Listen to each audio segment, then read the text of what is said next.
ይስጥልን ውድ ኢትዮ ከረንት ዩቲዩብ ገጽ ተከታዮችና አድማጮች እንደምን አላችሁ? ለዕለቱ የተመራሩትን አርዕስተ ዜና ወደ እናንተ ይዘን ቀርበናል። በኢትዮጵያ ከፍተኛ ድንጋጤ ተፈጥሯል። ይህም ድንጋጤ የተፈጠረው በኢትዮጵያ ኤሌክትሪክ ኃይል ከፍተኛ አመራሮች ላይ የተጀመረ የሙስና ምርመራና እስር ተጠናክሮ መቀጠሉ ታውቋል። በዚህም ጉዳይ ዜና ጥንቅራችን ተካቷል። ኤርትራውያን በግብጽ እየታፈሱ ነው ተባለ። በምን ጉዳይ የሚለው የዜና ጥንቅራችን አካቶታል። ህወሓት የፌዴራል መንግስት የትግራይ ሰላም ጥሪ ችላ በማለት የጥፋት ፕሮጀክቱን ቀጥሏል በማለት አዲስ ባስተላለፈው መልእክት ከሷል። የዜና ጥንቅራችንም አካቶታል። በአፍሪካ ኤችአይቪን ለመከላከል ከመርፌ የሚሰጥ መድኃኒት ጥቅም ላይ የዋለ መሆኑም ተነግሯል። በዚህም ጉዳይ ዜና ትንታኔያችን አካቶታል። ኢትዮጵያ ዓለም አቀፍ የአየር ትርኢት ልታካሄድ ነው። ኢትዮጵያ አየር ኃይል 9ኛ ዓመቱን የምስረታ በዓል በማስመልከት ዓለም አቀፍ የአየር ትርኢት ልታካሄድ መሆኑ ተገልጿል። በዚህም ጉዳይ ዜና ጥንቅራችን አካተናል። እገታና ግድያ፣ የግዳጅ ወታደራዊ ምልመላ በራያ አወዛጋቢ አካባቢዎች እንዴት በማን ተከሰተ የሚለውንም የዜና ጥንቅራችን አካቶታል። በዓለም ላይ በአንድ ዓመት ብቻ ከ630 ሺህ ሰዎች በኤችአይቪ ሞተዋል ተብሏል። የዜና ጥንቅራችን አካቶታል። ቆይታቸው የምትሰሙት ይሆናል። የኢትዮጵያ አየር መንገድ በቢሾፍቱ ኤርፖርት ግንባታ ፕሮጀክት የአሜሪካው ኬፒጂኤሞጂ የተባለ ዓለም አቀፋዊ ፋይናንስ አማካሪ ድርጅት ቀጠረ። የዜና ጥንቅራችን እነዚህን አካቷል። ቆይታቸው የምትሰሙት ይሆናል። ቻይና 95% የሚሆነው የዓለም ኢንተርኔት ገመድ የመቁረጥ አቅም ያለው መሳሪያ ይፋ አድርጋለች። በዚህም የዜና ጥንቅራችን አካቷል። ቆይታቸው የምትሰሙት ይሆናል። እነዚህን የመሳሰሉ አርዕስተ ዜና ወደ እናንተ ይዘን ቀርበናል። ቤተሰብ ለመሆን ላይክ፣ ሼር፣ ሰብስክራይብ ማድረገውን እንዳይረሱ። ወደ ዕለቱ የመጀመሪያ ጫጭር ዜና ስናልፍ ኤርትራውያን በግብጽ እየታፈሱ ነው ተብሏል። የግብጽ መንግስት ኤርትራ እያፈሰ ወደ እስር ቤት እያጋዘ ይገኛል። እስካሁን በዋና ከተማዋ ካይሮ ጨምሮ በተለያዩ ሀገሪቱ ከተሞች ከ317 በላይ ኤርትራውያን ታፍሰው የታሰሩ ሲሆን 150 ኤርትራውያን ደግሞ በግዳጅ ወደ ሀገራቸው እንዲመለሱ ተደርገዋል። ኤርትራውያን ማፈሱና ወደ እስር ቤት መውሰዱ አሁን እየቀጠለ ሲሆን ምክንያቱ የተባለው ጉዳይ በዝርዝር አልተጠቀሰም።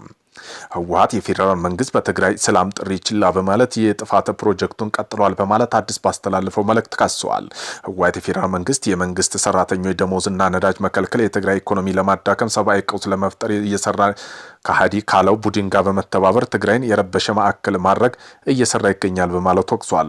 ሆኖም ግን የጥፋት ኃይሎች እቅድ የትግራይ ህዝብንና ስትራቴጂካዊ አቅሞች በማንቀሳቀስ እንደሚከሽፍ ምንም ጥርጥር እንደሌለው ህወሓት ገልጿል። ህወሓት በትግራይ ህዝብ ላይ የታወጀውን የዘር ማጥፋት ዘመቻ ፕሪቶሪያ ግጭት ማቆም ስምምነት በኋላም እንደቀጠለ ይገኛልም ሲሉም ተናግረዋል። እገታና ግድያ፣ ግዳጅ ወታደራዊ ምልመላ በራያ አወዛጋቢ አካባቢዎች በአማራ በትግራይ ክልል ይገባኛል ውዝግብ ባለፉት የራያ አካባቢ እገታ፣ ዝርፊያ፣ ግድያ እየተስፋፋ መሆኑን ወጣቶችና አስገድዶ ለውትድርና መመልመል እየተበራከተ መምጣቱን መረጃዎች ያመለክታሉ።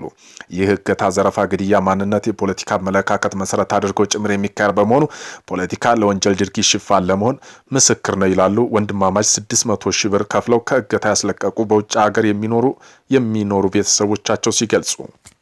ኢትዮጵያ ዓለም አቀፋዊ የአየር ትርኢት ልታካሄድ ነው። ኢትዮጵያ አየር ኃይል 9ኛ ዓመቱ ምስረታ በዓል በማስመልከት ዓለም አቀፋዊ የአየር ትርኢት ልታካሄድ ነው። የአየር ኃይል ዋና አዛዥ ሌተናል ጄኔራል ይልማ መርዳሳ በቅርቡ በዓለም ደረጃ ላይ ተወዳዳሪ ሆነ የአየር ትርኢት እናካሄዳለን ብለዋል። ትርኢቱ ከሁሉም የዓለማዊ ክፍሎች ተውጣጡ የአቪዬሽን ኤክስፐርቶችና ኢንጂነሮች፣ ፓይለቶች የሚሰባሰቡበት እንደሚሆን ገልጸው የአየር ትርኢቱ በመጨረሻ ወርሃ ጥር አጋማሽ ይካሄዳል ተብሎ እንደሚጠበቅ የስፑትኒክ መረጃ አመላክቷል።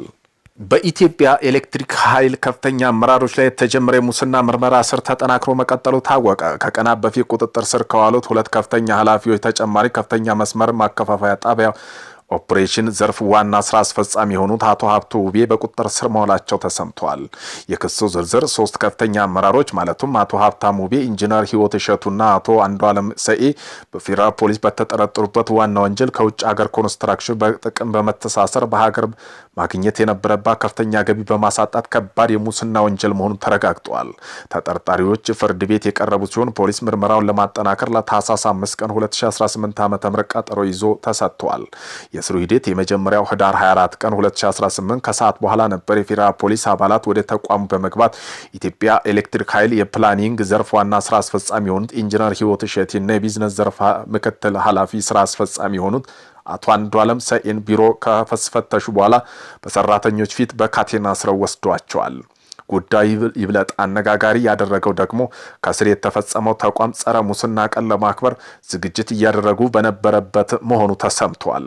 መስሪያ ቤቱ ለሰራተኞች ነገ ህዳር 25 ቀን ጸረ ሙስና ቀን ይከበራል በሚል መልእክት አስተላልፎ የነበረ ቢሆንም የዝግጅቱ መሪ መሆን የነበረባቸው አመራር በሙስና ተጠርጥረው መታሰራቸውን በተቃውሞ ሰራተኞች ዘንድ ከፍተኛ ድንጋጤ መደናገጥን ፈጥሯል። በዚህ መረብ ውስጥ እጃቸው አለበት ተብሎ የሚጠረጠሩ ሌሎች ተጨማሪ ስራ ኃላፊዎች የሚፈልጉ ሲሆን እስሩ ወደ ሌሎች ዘርፎች ሊስፋፋ እንደሚችል ተመላክቷል። ፖሊስ ጉዳዩ በምርመራ እያጣራ ይገኛልም ተብሏል።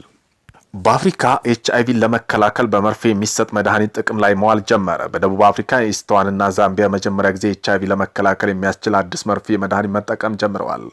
ይህ ተነሳሽነት ዛሬ ተጀምሮ የፈረንሳይ ዜና ወኪል ኤፍቢ እንደዘገበው ከሆነ ዓለማችን ቁጥር ያለው ኤችአይቪ ያለባቸው ሰዎች የሚኖሩት በአፍሪካ የመጀመሪያ የህዝብ ጤና ተነሳሽነት ተብሏል። ሌባናካቬር የተባለውን በመርፌ የሚሰጥ ክትባት በየ6 ወሩ አንድ ጊዜ የሚወሰድ ነው። ጥናቱ እንደሚመለከቱ 99% በመቶ ኢንፌክሽን ተገላጭ ሊቀንስ ይችላል። በተግባርም ሲታይ እንደ ኃይለኛ ክትባትም ይሰራል ተብሏል። በቢል ሜሊንዳ ጌትስ ፋውንዴሽን መካከል የተደረገው ስምምነት መሰረት የህንድ ፋርማኮቲክ ኩባንያ ሌባናካቬር ቅጂ ከ2027 ጀምሮ ለአንድ ዓመት $40 አካባቢ ከመቶ ለሚበልጡ ሀገሮች ይቀርባል ተብሏል። በዓለም ላይ በአንድ ዓመት ውስጥ 630 ሺህ ሰዎች በኤችአይቪ ሞተዋል ተባለ። የዓለም ጤና ድርጅት እንዳስታወቀው ከሆነ በተለቀቀው ሪፖርት በ2024 ኤችአይቪ ኢንፌክሽን 1.3 ሚሊዮን ሰዎች ላይ መመዝገቡ አስታውቋል። ኤችአይቪ ምክንያት በተከሰተ ህመሞች ምክንያት ወደ 630 ሺህ ሰው መሞታቸው ይታወቃል። በዚህም የፈረንጆቹ ዓመት በዓለም ዙሪያ ቫይረሱ ጋር የሚኖሩ ሰው ቁጥር 40.8 ሚሊዮን ደርሷል ተብሏል። የዓለም ጤና ድርጅት አጋሮች ጋር በመሆን ዘንድሮ የዓለም ኤችአይቪ ቀን መቋረጥ ማሸነፍ ኤዲስን ምላሽ መለወጥ በሚል መሪ ቃል የሚያከብር ሲሆን እንደ አውሮፓውያን አቆጣጠር 2030 ድረስ የኤዲስ ወረርሽኝ ለማስቆም ቀጣይነት ያለ የፖለቲካ አመራር፣ ዓለም አቀፋዊ ትብብርና ሰብአዊ መብቶች የተመሰረተ አቀራረቦች እንዲኖረው ጥሪ አቅርቧል። የዓለም የጤና ድርጅት እንዳለው ከሆነ ከ10 ዓመታት እድገት በኋላ ኤችአይቪ ምላሽ ወሳኝ ምዕራፍ ነው። ህይወት አድን አገልግሎት እያስተጓጎለ ነው። ብዙ ማህበረሰብ ለተጋላጭነት ተጋልጧል። ሆኖም ግን እንደ ችግር ቢኖርም ኤዲስን ለማስቆም የሚጥሩ ማህበረሰብ ቁርጠኝነት፣ የመቋቋም አቅምና ፈጠራ ውስጥ ተስፋ አለ ብለዋል። በተለይ በአፍሪካ ህጻናት፣ ታዳጊ ልጃገረዶችና ወጣቶች፣ ሴቶች ተጨማሪ ተጋልጠዋል ሲል ድርጅቱ ገልጿል። የኢትዮጵያ አየር መንገድ ለቢሾፍቱ ኤርፖርት ግንባታ ፕሮጀክት የአሜሪካውን KPMG የተባለ ዓለም አቀፍ ፋይናንስ አማካሪ ድርጅት ቀጠረ። አቪዬሽኑ ህግና በህግ ማማከር አገልግሎት የሚታወቅ ክላይድ ኤንድ ኮድ የተሰኘ ኩባንያ ደግሞ የህግ ጉዳይ አማካሪ አድርጎ መቅጠሩ ይፋ አድርጓል። ኢትዮጵያ አየር መንገድ በቢሾፍቱ ከተማ አጠገብ የሚገኘው አቡሴራ የተባለ አካባቢ የሚያስገነባ የቢሾፍቱ ዓለም አቀፍ ኤርፖርት ግንባታ ፕሮጀክት የአሜሪካ KPMG የተሰኘ ዓለም አቀፍ ፋይናንስ አማካሪ ድርጅት እንዲሁም በአቪዬሽኑ ህግና በህግ ማማከር አገልግሎት የሚታወቀው ክላይድ ኤንድ ኮ የተሰኘው ኩባንያ ደግሞ የህግ ጉዳይ አማካሪ አድርጎ መቅጠሩ አስታውቋል። የፕሮጀክቱ የማማከር አገልግሎት ይሰጣል የተባለው ክላይድ ኤንድ ኮ የህግ አማካሪ ኩባንያ ከዚህ ቀደም በ2015 የኢትዮጵያ አየር መንገድ ግሩፕ አውሮፕላን ቦይንግ በ780 ድሪም ላይ በለንደን ሄትሮል አየር ማረፊያ በቆመበት ያጋጠመ የእሳት አደጋ አስመልክቶ የእንግሊዝ የንግድ ፍርድ ቤት አምራች ላይ ላቀረበ $50 ሚሊዮን በላይ ክስ ግሩፕ ወክሎ ተሟግቷል። እንደ ሪፖርቱ ዘገባ ቴክኒካዊ ጉዳይ አማካሪ ኩባንያ በበኩሉ ቢሾፍቱ ዓለም አቀፍ ኤርፖርት አካባቢና ማህበረሰብ ላይ ሊያደርስ የሚችለውን ተጽዕኖ የተመለከተ ያደረገው ጥናት አጠናቆ በጥቅምት ወር መጀመሪያ ላይ አስረክቧል።